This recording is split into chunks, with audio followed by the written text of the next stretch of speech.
To change things in New York State, there's an opportunity that only comes around every 20 years. And that is in next year's ballot, 2017, there will be a proposition on the ballot that says, should we have a constitutional convention? It's required to be on the ballot every 20 years.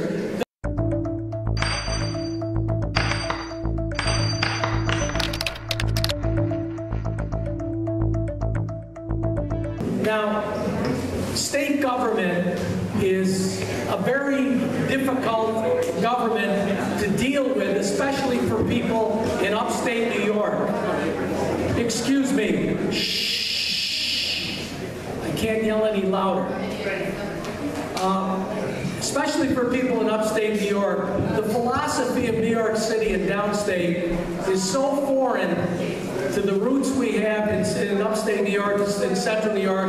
It's just like night and day. I know in the southern tier, there is now a movement to try to make New York Upstate a separate state, or at least a separate region.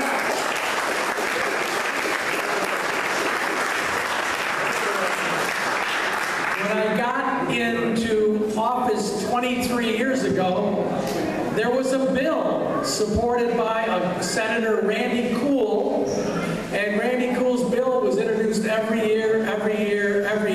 He then went to Congress. Now he's retired from Congress. And the reason is that the chances of a bill like that really happening without a constitutional convention are slim and none. And the first point I'd like you to remember, at least consider, to change things in New York State, there's an opportunity that only comes around every 20 years. And that is in next year's ballot, 2017, there will be a proposition on the ballot that says, should we have a constitutional convention? It's required to be on the ballot every 20 years. The reason it's not ever, or the only other way, is to get the legislature to pass a law that would call for a constitutional convention. Legislature hasn't done one, I think, since 1960-something. They're not going to do it. So if this is something that you want, if this is something that you want to have studied, it's got to be done this way, and you have a vote in 2017.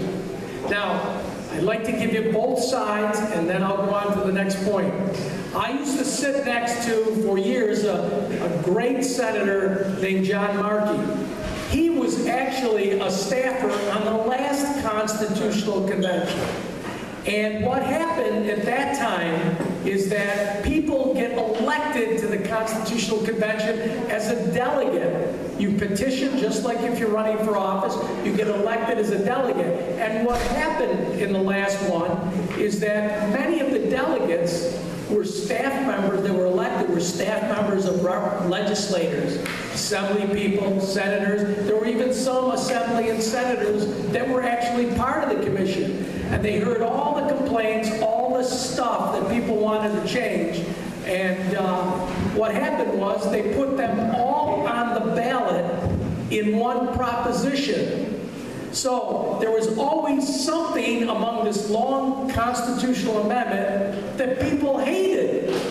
So you had every special interest group arguing against the passage of the amendment that came out of the Constitutional Convention. So the process of this Constitutional Convention, if the item is passed next year, that's very important. As you're discussing this with others, make sure they understand that the process has to be such so that ordinary people can get on that convention and make some changes. And so that's with respect to a separate state. The SAFE Act, which obviously is a priority of yours, is something that was not only passed in a horrible way, in a night and day, after the governor was lobbying several senators to change their vote. It was a done deal in the Assembly. They actually wanted more things. like the micro-stamping and other such things. We made it more restricted. But several senators changed their votes at the last minute, and it happened by whatever lobbying the governor performed. So the problem in changing the SAFE Act, and I'm being very frank, is that we can pass a bill in the Senate, even if we were to do that. It'll never pass in the Assembly, and if it passed both houses, this is the governor's signature legislation.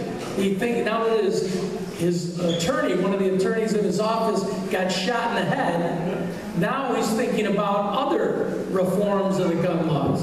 So the fact of the matter is, it's very difficult to do it. This year, there was an attempt to cut out parts of it that at least provide some relief, but it was botched up terribly.